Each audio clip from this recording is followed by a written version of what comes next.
Before we get started, if you're enjoying this content, you can do us a favor by subscribing to our YouTube channel and ringing the bell. That'll let the algorithm know that you like this content and it will help us produce more.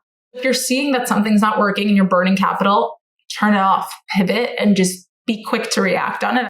Welcome to Honest Ecommerce, a podcast dedicated to cutting through the BS and finding actionable advice for online store owners. I'm your host, Chase Clymer, and I believe running a direct-to-consumer brand does not have to be complicated or a guessing game. On this podcast, we interview founders and experts who are putting in the work and creating real results. I also share my own insights from running our top Shopify consultancy, Electric Eye. We cut the fluff in favor of facts to help you grow your e-commerce business. Let's get on with the show. Hey everybody, welcome back to another episode of Honest Ecommerce. I'm your host, Chase Clymer, and today we're welcoming to the show the CEO and co-founder of Three Wishes, Margaret Wishingrad. Hey Chase. Thanks so much for being here. For the people that are unfamiliar, could you quickly, what is Three Wishes? What are the types of product that you guys are bringing to market? So Three Wishes is a better-for-you cereal brand. We are high protein, low sugar, and we're gluten and grain-free. Oh, that's fantastic. So take me back in time. Where did this idea come from? When did you realize you wanted to be a serial entrepreneur? I know, the little double entendre on the cereal entrepreneur. So the answer is actually, so my husband and I have an ad agency here in New York called BigEyedWish. And we had the amazing pleasure of working on all sorts of clients, the Fortune 10s, the small startups. And the idea was born out of our own frustrations as parents. So we had our now 5-year-old, but then he was our 6-month-old and he was eating finger foods. And one of the recommendations for a little pincer skills was cereal. And it was an aha moment where I haven't had cereal in the longest time because not so good for you. And I turned to my husband, Ian, and I was like, okay, crazy idea, entertain this. We should make a cereal. And he was like, yes, we should make a cereal. So long story short, we ended up becoming serial entrepreneurs. But it was really for both myself, my kid. I realized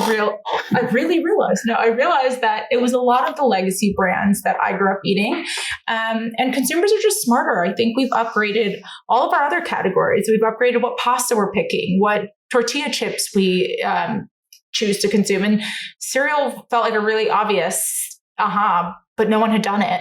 And fast forward 2 years of R&D later, we launched our product and we've been in market for about almost 3 years now. That's fantastic. And I did not realize that I was coming to you with a double entendre until it slipped out of my mouth and I went, that's really good. So I guess maybe go back a little bit. Let's talk about your history before kind of branching out to what us on the agency side, kind of like the grass is always greener over there. Like when you're on the agency side, you're like, I want to start a brand. I'd be so good at it. And then when you're on a brand, you'd be like, running an agency would be so easy. And so let's talk about the agency for a bit and what was going on there. And then kind of we'll go back more into the product side of things. Awesome. So the agency side, by the way, and that is exactly it. It is the grass is always greener. I think the service industry are always like, I want a product. I think we always knew we wanted to create a brand. I don't think we knew what it was. And then when cereal hit us, it was like, oh my God, yes, it was the most obvious, glaring one of them all. And it's really fun. It's extremely frustrating because we are also our own worst client. Usually we tell clients, you can only stand for one thing. Consumers have a short attention span, go for one thing. We're like, hey, let's go for 3. So it's fun. But the other really fun thing is we also did our packaging in-house. And that took us so long. And I think you overthink everything. You become so close to it. It's like, how do you distance yourself? It was a whole nightmare and a lot of fun at the same time. But it's really interesting to do both. And now Ian and myself, we kind of each chose our own lane. And so he still runs the agency. He helps out with all the marketing on the Three Wishes side, but I really run the day-to-day on the Three Wishes side. And it's been really fun to shift from operating an agency to operating a consumer good. Absolutely. And so as an ad agency, the services you guys were offering over there is like kind of more traditional media, paid media, and kind of ancillary services to go along with it? Yeah, it was a mix of a lot of things. It was some branding, packaging. Ian's background is the copywriting side. So loves TV, loved doing video. And so that's been a big part of what the agency focuses on. But we've dabbled in all of it. And I think our clients became our mentors in a way where we were able to work and figure things out and what works and didn't work for them and then apply it to our business. So I think that gave us a leg up for sure, where some people might not come armed with that skill when they start a brand. But yeah, it was a mix of all fun, creative things. Yeah, Margaret, you read my mind. That was like where my next question was going. It was like, how did, running the agency kind of give you a leg up or accelerate the launch of Three Wishes? Yeah, in so many ways. I think there's a lot to learn. So on the side where you work with really big clients, they have these massive budgets, you're able to execute things on huge scales. I think when you have a startup, it's really helpful to work on the other side where you have small clients that come to you with an innovation and you help them go to market and you help build their brand and you help with all the little things. And you figure out how to utilize much smaller budgets and how to really create efficacy in those little buckets. And so for us, one of our clients was a pet toy client and had an amazing, they rolled out in retail really well. They had really interesting strategies that they applied. And so we got to borrow those little tidbits from them. And then we really helped them on how do we communicate the brand? How do we make a customer feel a certain way about this brand? Or how do we make them feel a certain way to buy it for their dog because you're buying it for someone else? And so there's all of these little nuances that we picked up along the way. But I think that was the best experience, working on a smaller startup and helping them really scale and become a bigger brand helped us a ton. Oh, absolutely. And I think that's an advantage of working with agencies or consultants or whatever is just from the brand side is they're learning 10 to 20 times faster than you are because they're experiencing all the problems you have, plus all the problems all their other clients have. So it's just such a crash course in education on what's the weird stuff that's out there that you have to fix in either the platform or what's going on with the market. But this isn't about agency stuff, right? Let's move forward a little bit. It's more about the product, right? So you said 2 years of R&D. Walk me through that process from, when did you we're going to take this seriously. We're going to build a cereal brand. And, what was that process like? R&D is such a time. So it started in late 2017. We had the idea. We did 1 million phone calls. It's how does one make a cereal? So it's 1,000 of those. Hey, do you know someone that could, like a food scientist that can formulate this type of thing? Then you find the food scientist, then you give the food scientist a brief. Now it's finding a facility that could produce it. So it's like so much research, and people are always like, oh, where did you find your facility to the same way you find everything else. You dig into the depths of the internet, you start calling people. And so you really leave no stone unturned. And then it's also about finding the right size facility. It's so Goldilocks, whereas you don't want something too small that can't scale. You don't want something so big that they can't take you immediately. How do you find the right partner to scale with you? So it was finding a lot of those partners initially.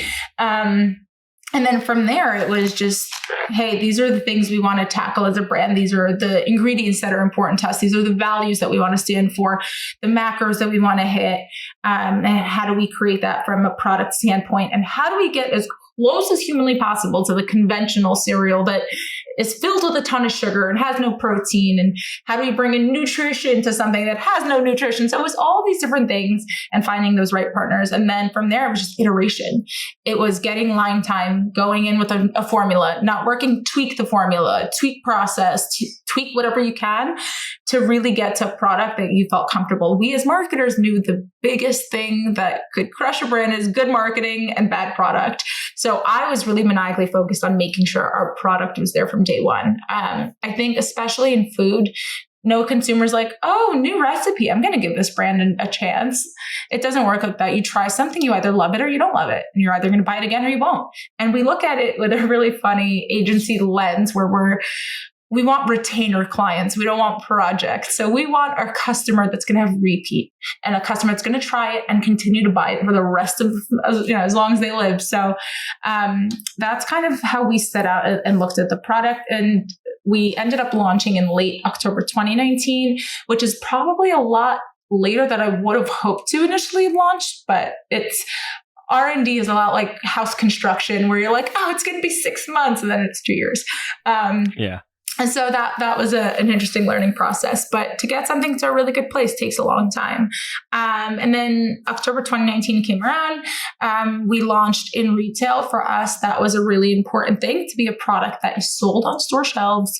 And I think for us, we understood that cereal, or our type of cereal, it's not like we're bringing you a cheaper mattress delivered in a box or glasses delivered a different way.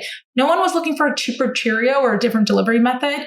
They were looking for a much cleaner, better product that's good for you. So we decided it wasn't about the delivery mechanism. It was about, where the price point, the ingredients, and how the customer is experiencing. So we really focused on launching in brick and mortar, but of course we're also sold online, and that's a great channel for us as well. Absolutely. So the go-to-market strategy when you launched initially was getting on retail shelves. That's better said than done. Like, how did you accomplish that? I know there's a lot of listeners out there right now that their goal is to kind of break into retail. So any learnings from that you can share? Yeah, I mean, arguably retail is probably the hardest channel to break into. You have limited store shelves. You have product that's already on those store shelves that you basically have to convince someone to kick off to place you on. So it's a really interesting process, and just learning that whole ecosystem is a whole thing in itself. But for us, the important thing was we knew that people feel a certain way about a product when they're involved in the process. So we brought in some of our buyers to some of our retailers really early on, and kind of gave them a peek under the hood of like, hey, try our latest, R&D sample. What do you think? What would you change? And I think as you got them involved in the process, they were really excited to bring it to market. And once everything was tweaked and perfect and ready, the retailers were ready to get it in there. The other thing that we learned within retail is it's not like a 2-minute time. You're not like, okay, my product's ready. Let's get it on store shelves next week. There is so much involved to getting a product to shelf, the resets, there are calendars. And so in theory, you could have a product and it won't see a shelf for 6 months, 12 months, even if your product was approved. So figuring out and backing into the strategy, which we borrowed from our creative agency brains, was figuring out how do we build a grand plan? What are the retailers we want to go into? What makes sense from a brand standpoint in terms of discovery, right? And what does that look like? What's the funds involved to make sure you can bring a product to store shelves? Stores are really expensive to play in as a channel. So there were so many different variables. But for us, it was making sure our buyers became our partners and got really excited to bring the product to market. Absolutely. So you build these strong relationships with your buyers, and it helps you get into those stores. Now, after launch, and as you guys are starting to scale, you guys obviously have a strong direct-to-consumer arm. How did that kind of play into the mix? Well, interestingly enough, the pandemic that no one predicted, I think we like to follow consumer behavior. So when we launched, people are still going to grocery stores for discovery. A pandemic enters the scene. Not so much. I don't think people are so excited to peruse an aisle to find the newest and greatest cereal. It became, hey, we need essentials. And so the interesting thing about essentials is this is where the internet got really interesting. Amazon during this period, think March 2020, wasn't allowing you to have anything within that regular 2-day span unless it was an essential. Food was considered an essential. So we're like, okay, great. Amazon's a channel we can really get behind and push. And then on our own website, similar to any other D2C brand, we, within a couple weeks, we redid the website, relaunched it, and wanted to make a really frictionless consumer experience. And so it was really the opportune time where people were looking for new things, because maybe the cereal that they usually consumed either was sold out on store shelves or sold out online. And it was our opportunity to, one, from a retail and an online perspective, to be the vendor that's there for you. So, hey, you discovered a new cereal. Yes, we're in stock. Yes, you can get it within 2 days, whether you bought on Amazon or on our website.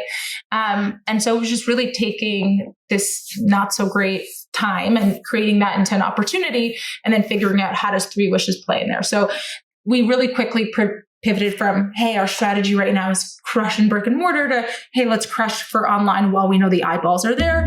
And then as the world normalized, it becomes a balance where we're like, hey, the people that buy it online or like to discover things online, they're going to continue to be the consumer. But the people that are now so excited to go back into a grocery store and walk that aisle with their cart, we're there as well. So it pushed us into being an omni-channel brand. And it was a really interesting lesson. Hey there, merchant. Are you tired of trying to navigate the wild world of e-commerce on your own? Are you looking for a partner to help you achieve your goals? Look no further than the Shopify Plus agency, Electric Eye. Our team has a proven track record of helping our clients make millions with strategic design and development. Whether you're migrating from a legacy platform to Shopify, designing a new theme for your store, or just looking to optimize what you already have, Electric Eye is the perfect partner for you. Electric Eye are true Shopify experts. Not only is our Shopify knowledge unparalleled, but we have partnerships with all the best tech in the Shopify ecosystem. And don't worry, we're easy to get a hold of. Our clients rave about our fast communication. So here's the deal. If you're an e-commerce business doing over $1 million a year, you can receive a complimentary Shopify diagnostic from our team of experts. That's free, personalized, strategic recommendations to improve your store and grow your business. To get started, head on over to electriceye.io/connect to schedule an intro call with one of our experts. That's electriceye.io/connect. Struggling to get your Merchant Center ads approved but keep running into a price mismatching error? Wondering how your competitors are showing reviews, price, delivery, and product availability directly in search results? What if there's a way to get more traffic without fighting for rankings? Well, that's where JSON-LD for SEO comes in. It's an app that gets you more organic traffic to your Shopify store, qualifying you for over a dozen search enhancements, and provides all of the structured data you need for Merchant Center. JSON-LD for SEO automatically adds the structured data needed, and it's updated regularly as the rules change by Google. It's a hands-off SEO app that you don't need to monkey around with to get working.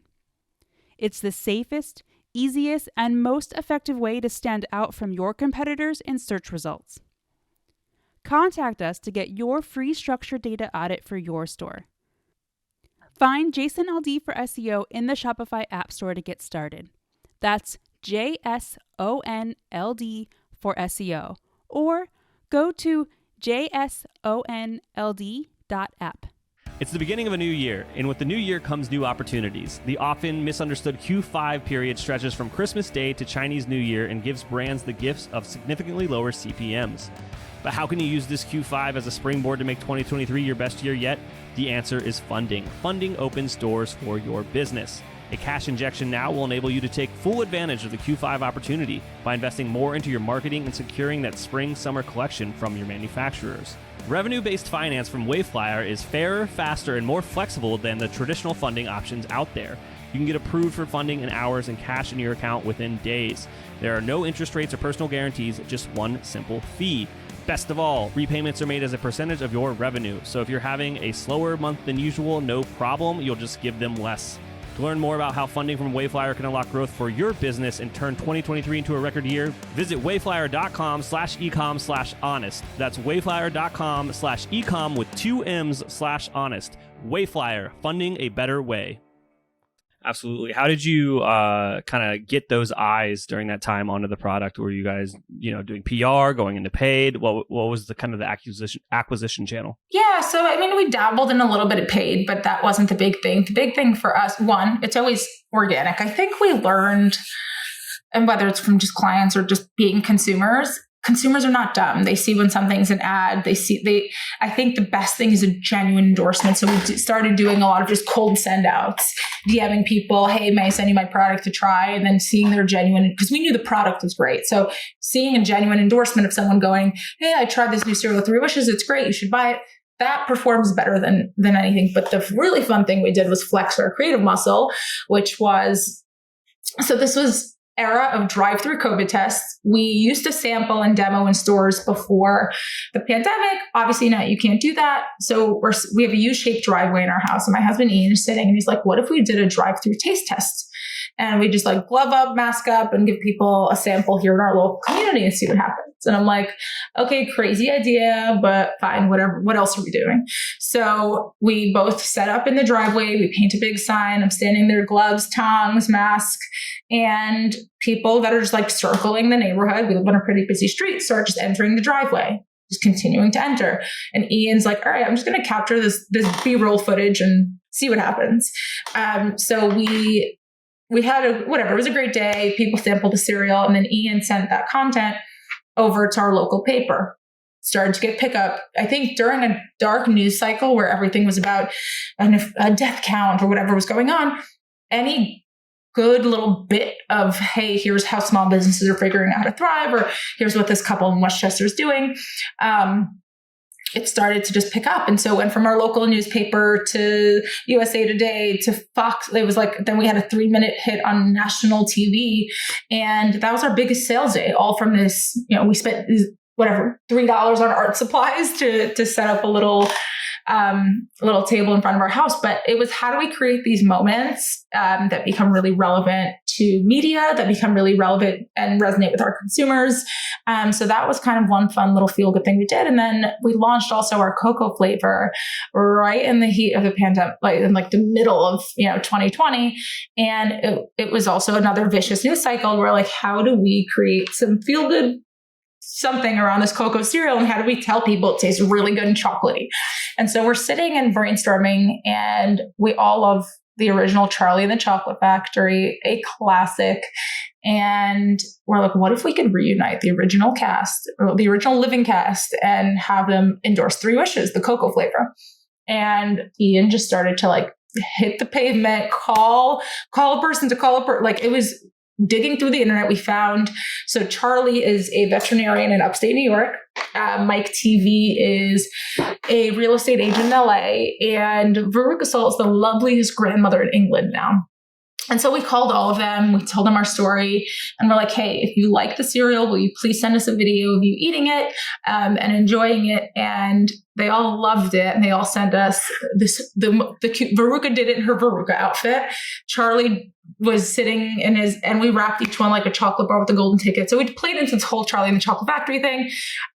We took that piece, we put it all together, and had the cast members of Charlie and the Chocolate Factory endorsing it. But what that created was this really feel-good moment where it was like, oh my God, they had Charlie and the Chocolate Factory pushing a chocolate cereal. And that had some nice media pickup as well. So it's just creating these fun little feel-good things. Oh, absolutely. And I can tell that your ad agency experience is like playing into that. And when it's a off the wall idea that's going to get that free PR, which is something that not a lot of brands like are doing campaigns for, is to, all right, we can obviously put paid behind this, but we could winning earned media is what they call it in the biz, is such an overlooked kind of way to get eyeballs on your product. Yeah. And I think people forget about the little guerrilla things that really do move the needle.